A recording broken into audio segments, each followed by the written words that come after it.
Well, hello, everybody. Welcome to Huell's Gold. On this episode, we're going to be heading for the borders. Yeah, and if you listened last week, which I hope you did, we were definitely in some bigger cities, for sure. We were in, where were we last week? Well, the biggest cities. Yeah, the biggest ones. Los Angeles and San Francisco. Yeah, so definitely a juxtaposition here. These are some small towns. Very small. Yeah. And what's the distance between them? Something. Well, because the whole heading to the border concept here is northernmost town, southernmost town, and Huell mentions that that's 1,200 miles. But you always forget how big California is. Yeah. Really, until you're driving north, trying to get into Oregon. Exactly. Yeah. Which I did, and I thought I had been through where our first location is. Turns out I had not. It's further east, but a lot of these northern towns have a similar feel. I like them, though. They're like old-timey, single main road kind of a place. I like it. Yeah. I can't say I've been through too many of them. There was one time I drove through, this is how ignorant I am of the area. I drove through Wairika. I said, "Hey, I think my sister lives here." No. Through a series of questions that the gas man was asking me, he deduced that I was looking for Eureka. Yeah. So. That's coastal town. Yeah. So never both been. of them nice. I've stayed in both of those towns, but prefer Eureka as far as amenities. Maybe. Well, I like to think I'm well versed on Southern California and Central California, but I have a lot to explore in Northern California. So yeah, there's a lot of it. So the cold open of this episode, we're seeing our favorite running. I wouldn't call it a gag. It's kind of a costume. Yeah, costume. It seems to be a costume because it's been in every episode so far. We're seeing the fish stick man jacket. Our favorite. Yep. The fish stick man. And I'm really thinking that a lot of these early trips were part of a longer trip, wouldn't you say? Like, it seems like a regular wardrobe he's got maybe fitting in one suitcase, if you know what I mean. Well, is this pre-successful Huell? Would you say that? Would you say that he only had one jacket? I doubt it. I think I'm just throwing it out there. Yeah, know? He definitely only had one with him. Because last week we had the trench, but I was thinking about that all week. Like, he's got the fish stick man jacket. It's fully functioning. Would he also have a trench? No. I think he bought the trench in San Francisco. To cover up those 2 pounds he gained from the bread. That's what I'm thinking. But this cold open, it's just a landscape. Huell's very excited to point out that he's right near the Oregon border in our first town of Tulelake. That is all one word. Tulelake, contraction. And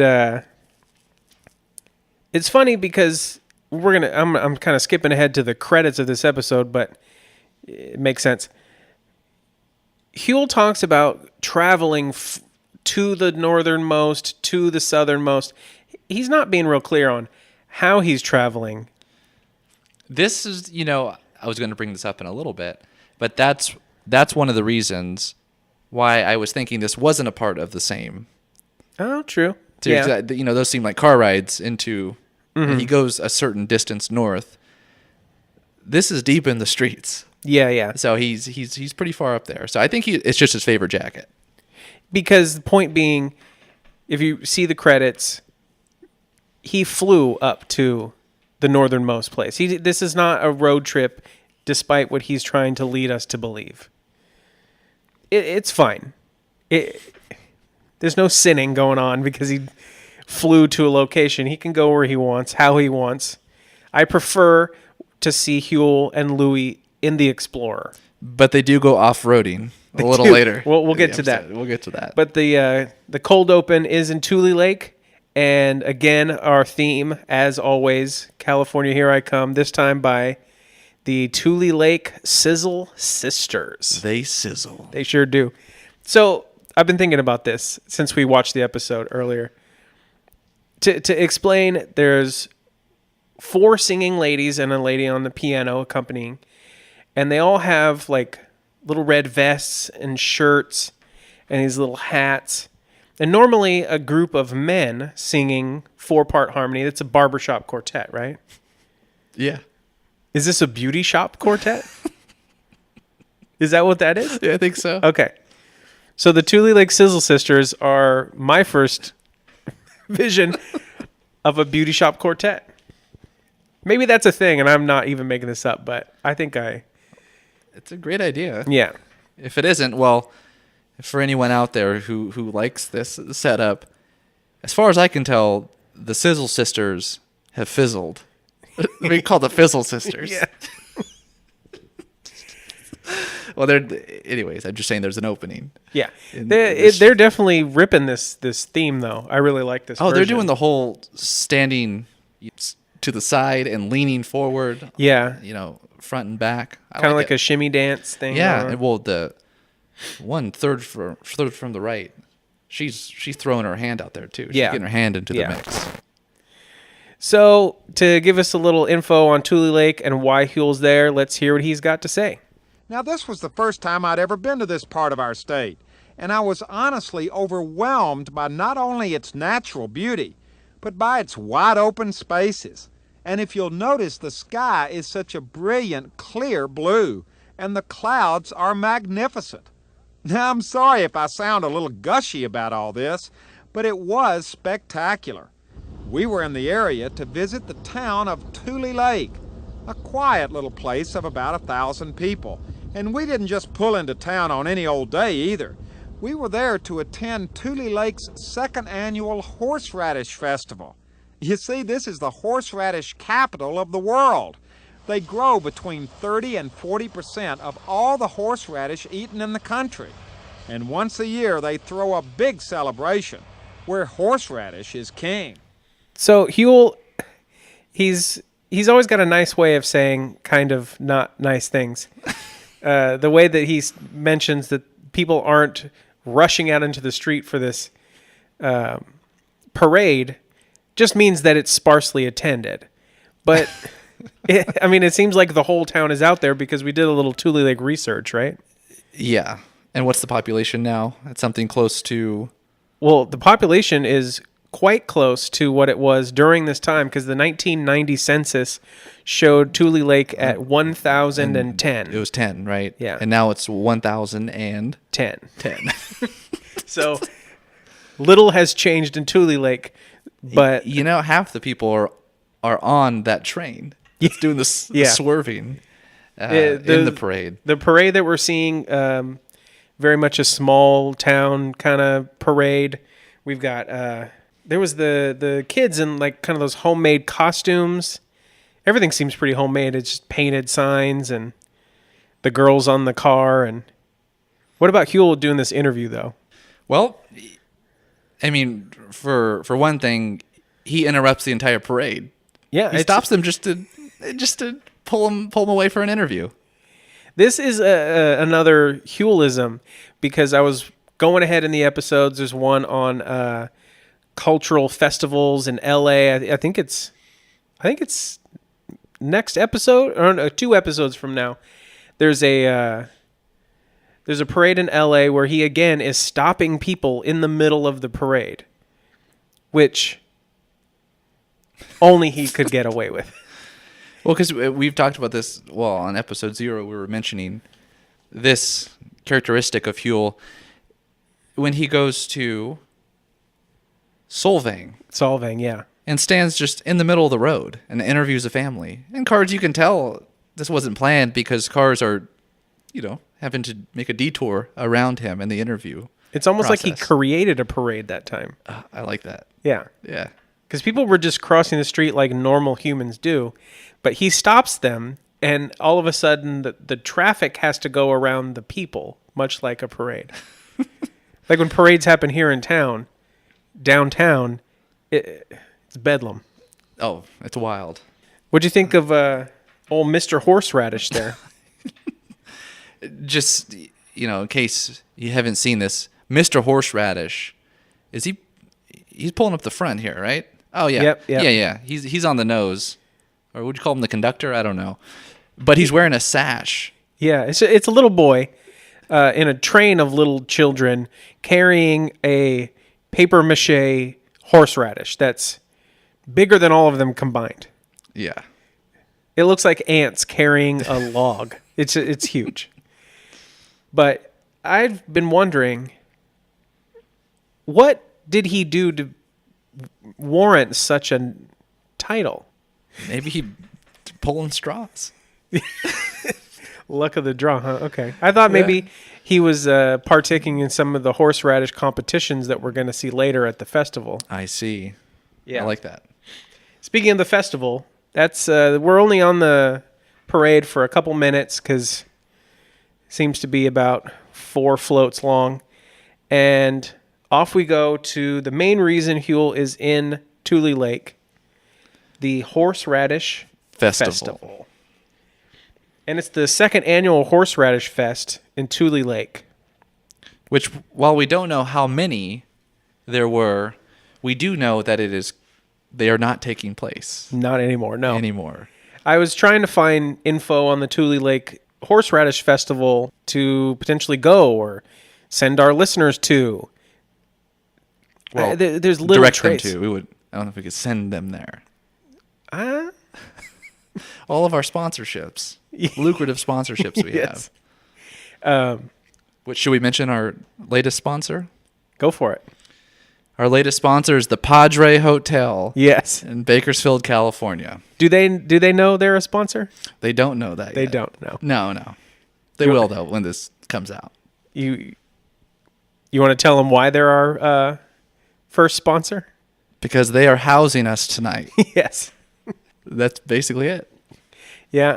Little plumbing mishap. Whoops. Yeah. Old houses. So, a little weekend getaway in town for Allan over here. But anyway, Back to the horseradish. back to the horseradish. This seems like a fun festival. I mean, it's definitely not like it's not something I want to drive like 900 miles to. But if I was in the area, I would. I mean, these are some colorful. Well, let's characters. just get this out of the way. Do you like horseradish? I'm pretty sure the only time I've eaten horseradish is when I dip my fried shrimp in it. Over Billy's. Yeah, Billy's bamboo chopsticks, where Cantonese cooking is an art. Okay. Another local haunt of Bakersfield. I don't know if I've ever had it beyond. I always say that it's the American's wasabi. Yeah. Well, Because it has the same characteristics. It's spicy for, a few seconds and it immediately goes away. But you're on the right track there because I heard that most wasabi in the United States isn't actual wasabi. It's green horseradish. So really? yeah.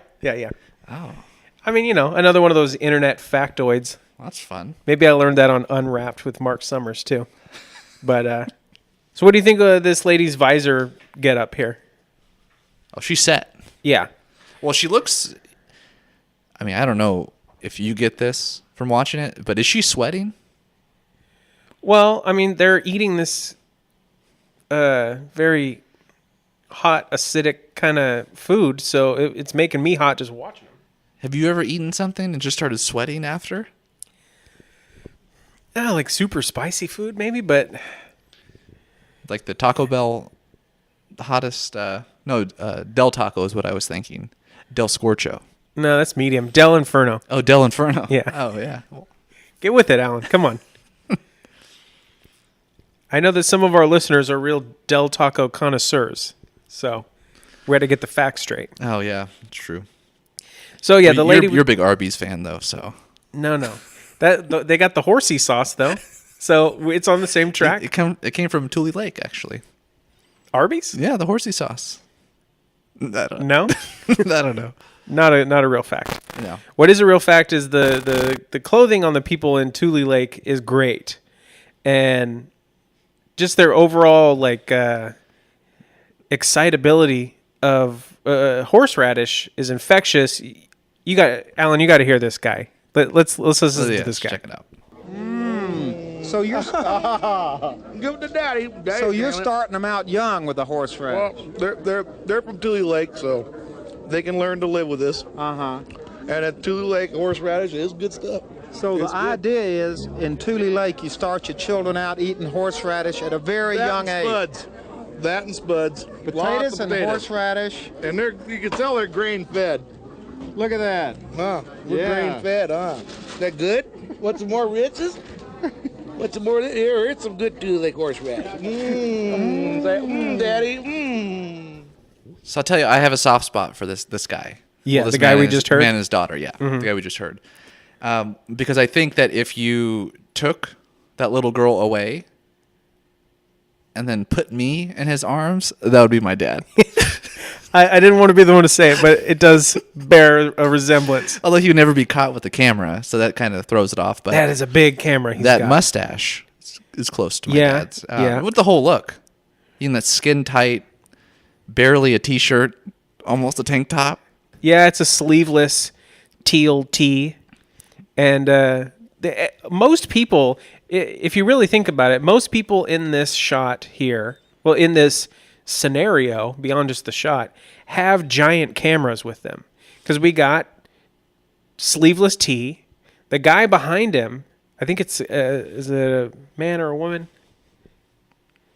Either way, Man, yeah. he's a man. He's got a giant camera, and Luis, who's doing the shot, has a giant camera. So there's a lot of giant video equipment in this scenario here.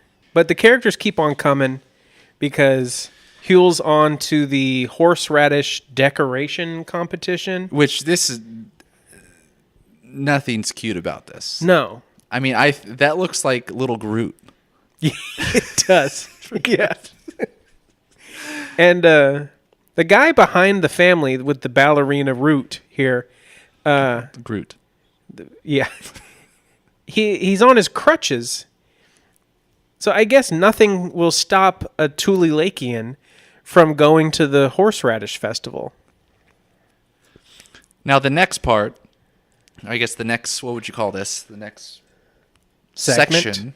Well, yeah, section of the segment. Who knows? See, yeah, it's just a next- scene. I don't know. So the next exhibit Yeah. is really not that interesting of an exhibit, but I mean, it kind of is. In I guess theory. in theory, it seems like wow, long roots. Yeah, longest route competition. I mean, I'll just say the lady makes it. yeah. Because there's this awkward silence that occurs between her and Huell. And she splits it up by saying, Weird. which is funny, right? Yeah. Because it really is weird, and that's all you can say about this. It's just a big, long... Weird, huh? Weird route. So...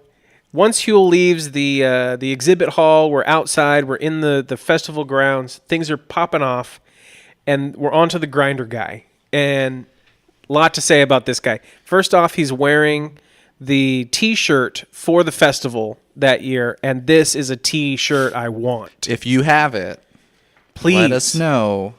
Just send us a high-definition picture, because we can barely see it in the episode. From what we can tell, it's a giant horseradish with a cowboy riding He's it. riding it, yeah. And with the words underneath, but the graphic looks great.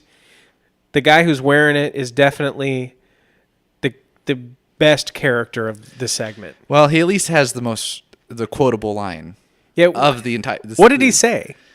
You want me to say it like him or just say the words? I'll just say the words, and we'll let the segment do the talking. Yeah. Okay, so what he says about horseradish... About horseradish. when you're preparing it to be some sort of dip. Yeah, it's just like a pureed something. Yeah, like a condiment, right? But what did he say? What did he say about that? He says, the finer you grind her, the hotter she gets.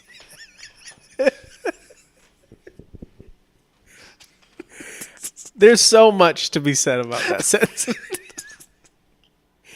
It couldn't be better. It's perfect for a man wearing that shirt in front of a row of blenders blending this stuff. The finer you grind it. Oh, man.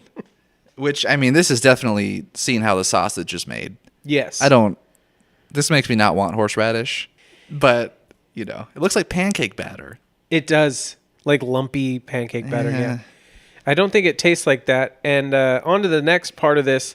There's a competition going on with a phone booth where people get in the phone booth and grind horseradish to... because I guess it gives off some sort of like a smell, much like onions, where it makes you cry. And Huell does an instant interview after one of these competitions is over with one of these men who's just crying because of this horseradish. Like his grinding. eyes they're red. Like yeah, bloodshot. They're bloodshot. And then, so it made me curious about horseradish. Because I've never actually had it in its natural form. And then the next segment made me want to get one for this episode. So that's what we've done.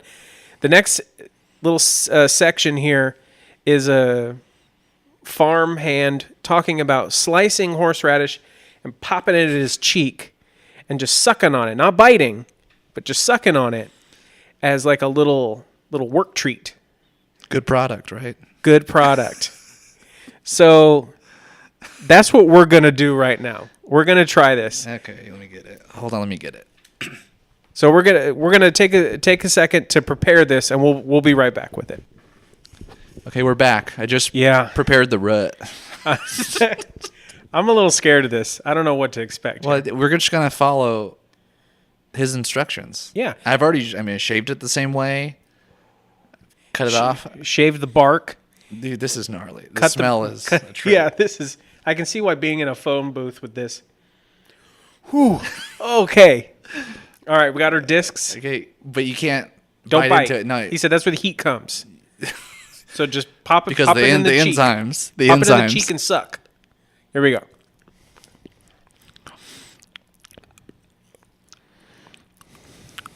No, man.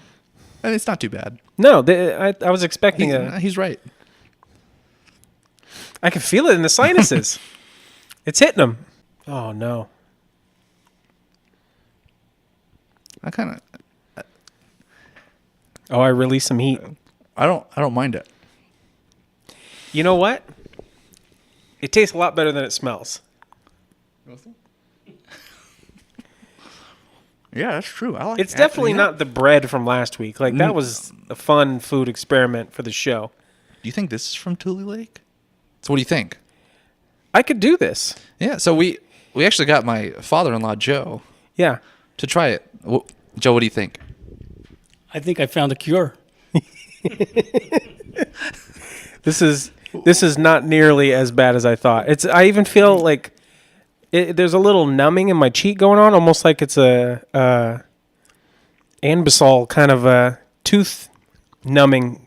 Yeah, I could get dental work now, right? Right.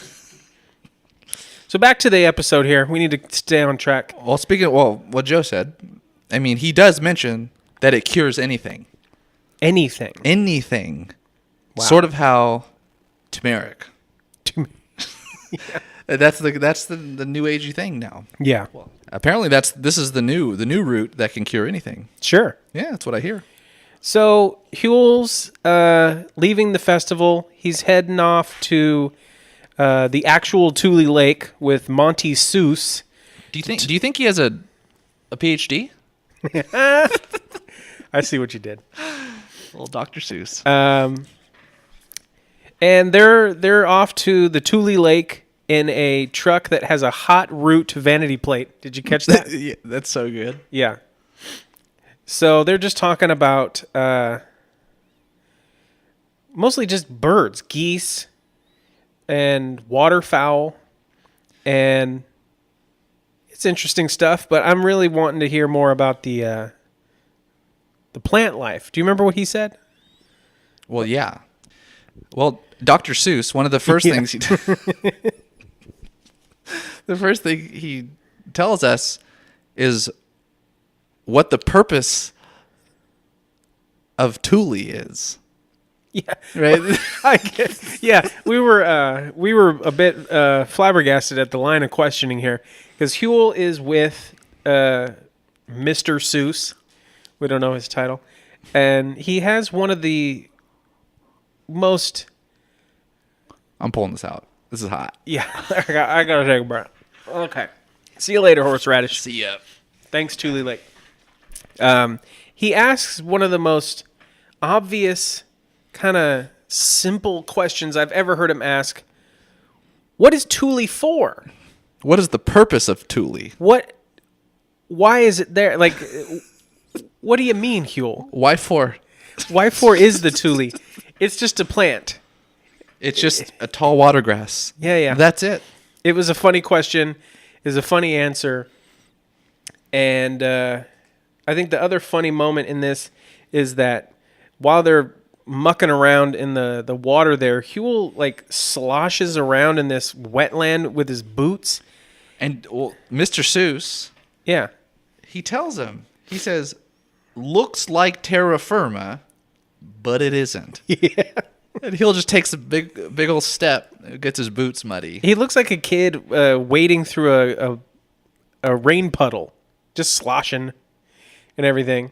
So this area of California is interesting because it is so close to the border of Oregon, and Dr. Seuss talks about the state of Jefferson, which he just throws that out, but I don't know what that means. Do you know what that means?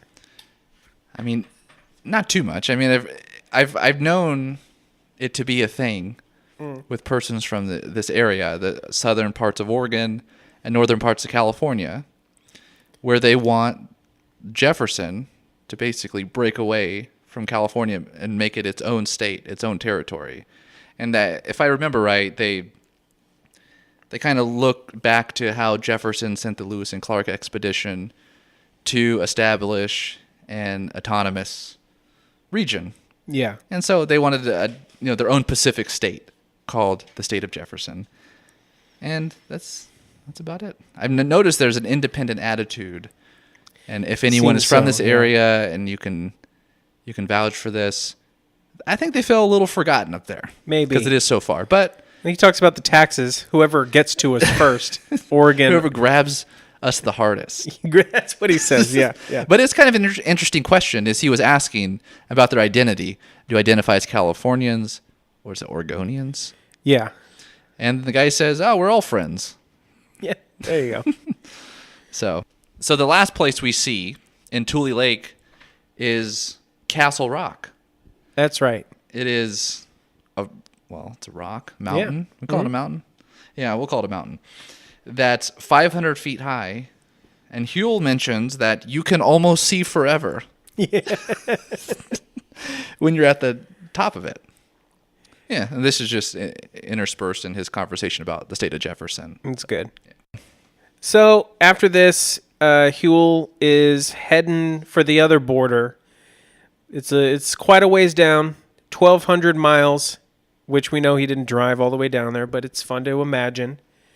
And we're off to the southernmost town in California. Let's hear where that is. It was barren. It was dry. It was hot.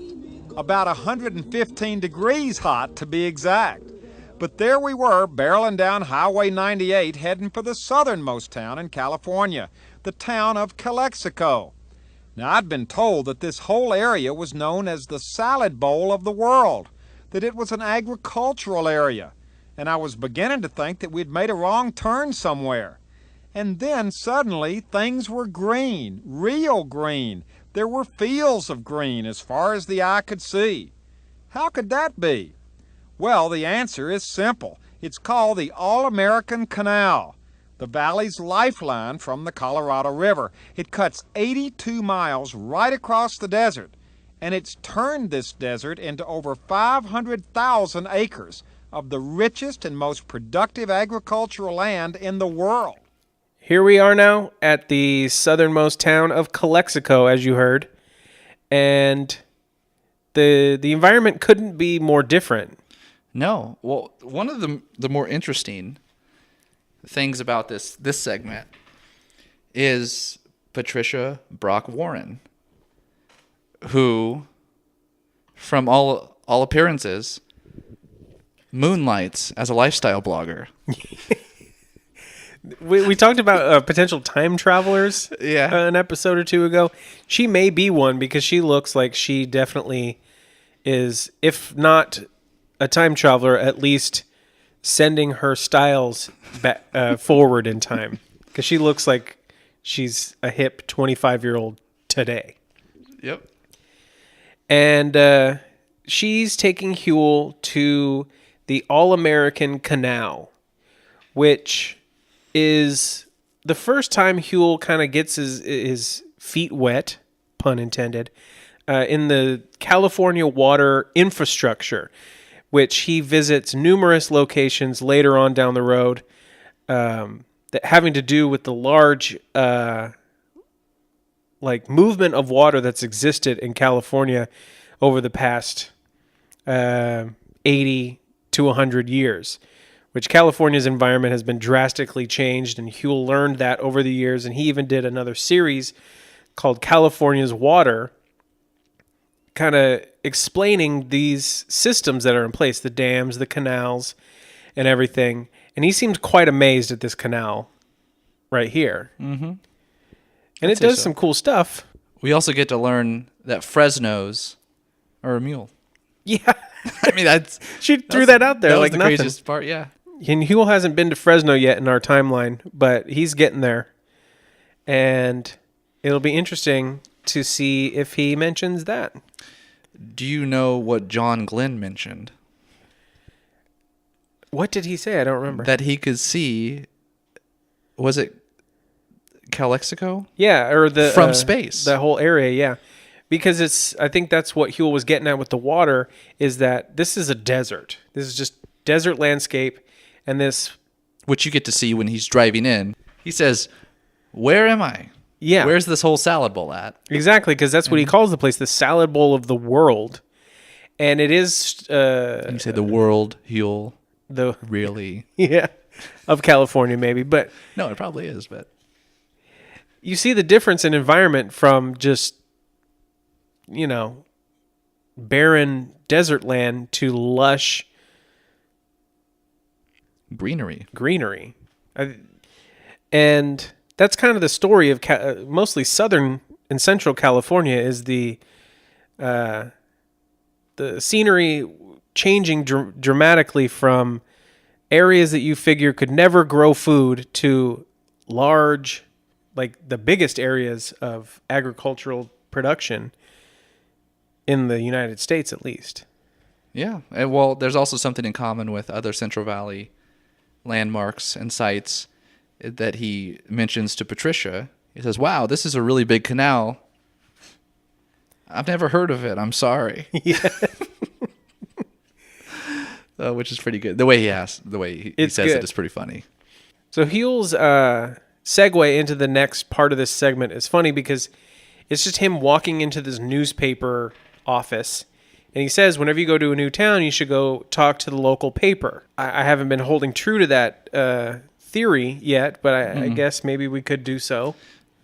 Yeah, why not? He also, in the next episode in Downeyville, it's the longest continuously running newspaper, and he will do the same. So he's going to stick with what he says. It's definitely what he does during these days.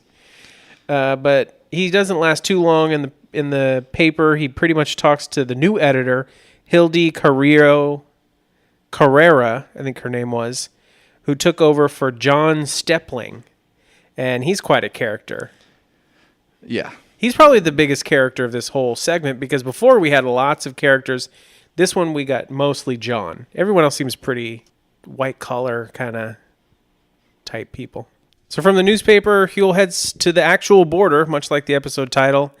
And we get to see what then was the border fence. Yeah, just the fence. And there's not even much of a fence between Calexico and Mexicali, Because Huell straddles the border, literally.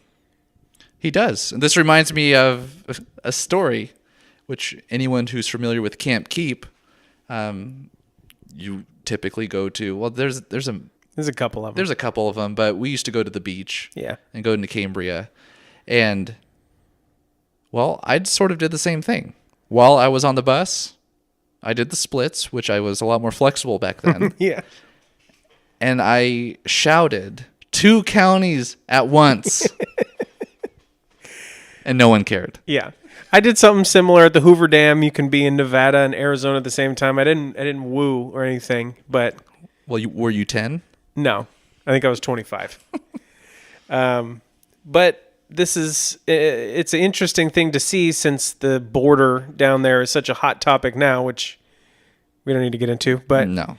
there's not much separating the towns here, and there's not much separating Huell from what's coming next besides a dirt embankment, right? Yeah, that embankment proves no challenge for the Ford Explorer. Yeah. Really, this is like an advertisement.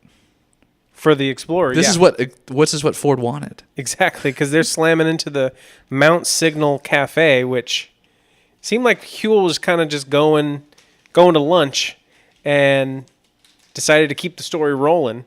Because there wasn't a lot going on in this Calexico segment compared to the other one, the Tulelake segment. And because the place seemed kind of empty.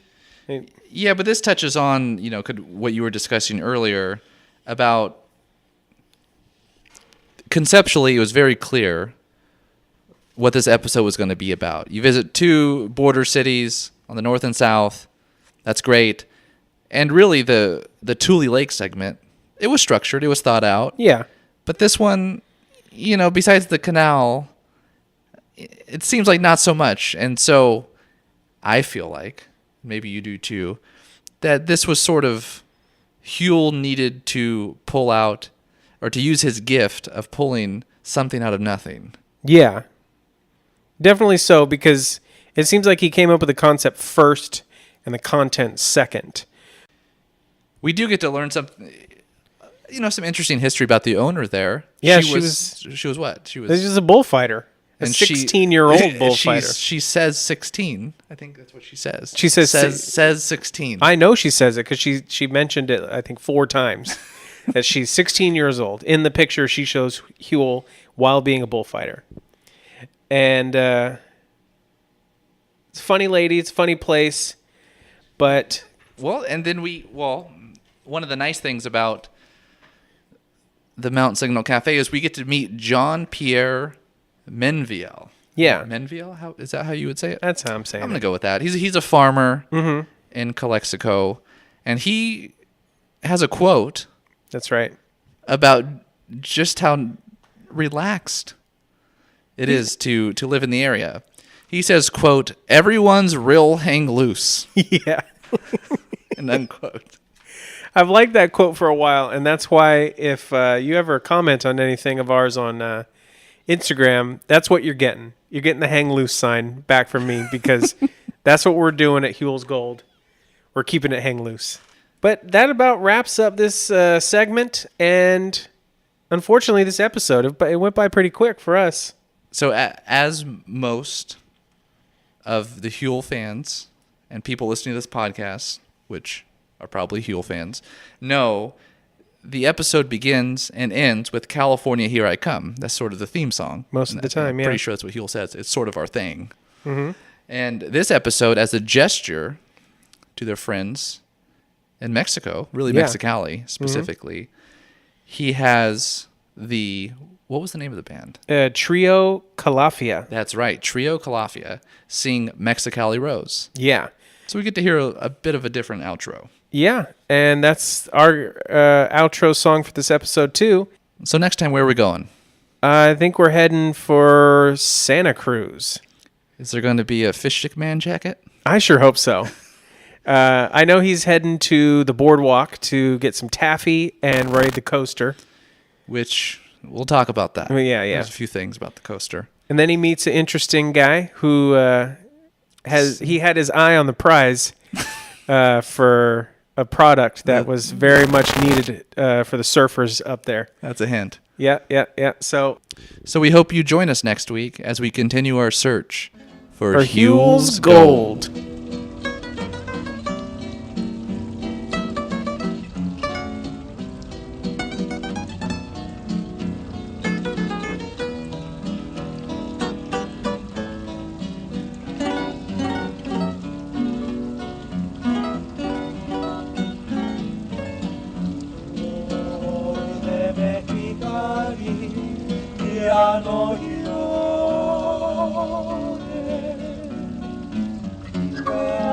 Algún día de sol yo volveré. Todas las noches tú bien lo sabes. Debo de llorar por tu querer. Seca tus hermosos ojos negros. Deja de llorar y suspirar. Bésame otra vez y duerme. Flor de Mexicali, adiós.